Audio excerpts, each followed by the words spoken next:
દીકરીએ પ્રેમ લગ્નની જીદ કરતા માતા પુત્રએ હત્યા કરી લાશ ચેકડેમમાં ફેંકી દીધી.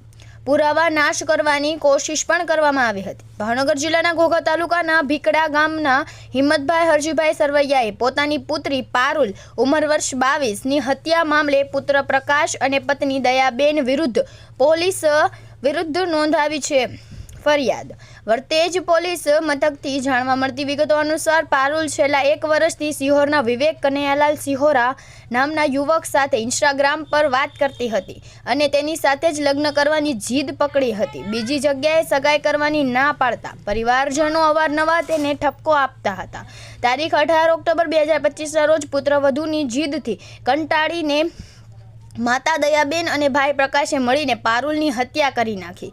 દયાબેને પારુલનું મોઢું દબાવી રાખ્યું અને પ્રકાશે છરીના આડેધડ ઘા મારીને તેનું મોત નિપજાવ્યું હતું. ત્યારબાદ લાશને પ્લાસ્ટિક તાપડામાં લપેટીને ઘરની પાછળ આવેલા ખાલી ચેકડેમમાં ફેંકી દીધી હતી.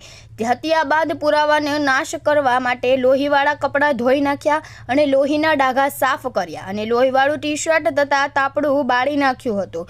2 દિવસની શોધખોળ બાદ પારુલની લાશ ચેકડેમ પાસેથી કોહવાયેલી હાલતમાં મળી હતી, જેનાથી અકસ્માત મોતની જાહેરાત કરાઈ હતી. જોકે પોલીસની સતત પૂછપરછથી ગભરાઈને દયાબેને પતિ હિંમતભાઈ સામે સમગ્ર હકીકત કબૂલતા તેણે દીકરીને ન્યાય અપાવવા માટે પત્ની અને પુત્ર વિરુદ્ધ ફરિયાદ નોંધાવી છે. કેમેરામેન બિજલભાઈ માલિકિયા સાથે રિપોર્ટર ફિરોઝ મલેક, ભાવનગર.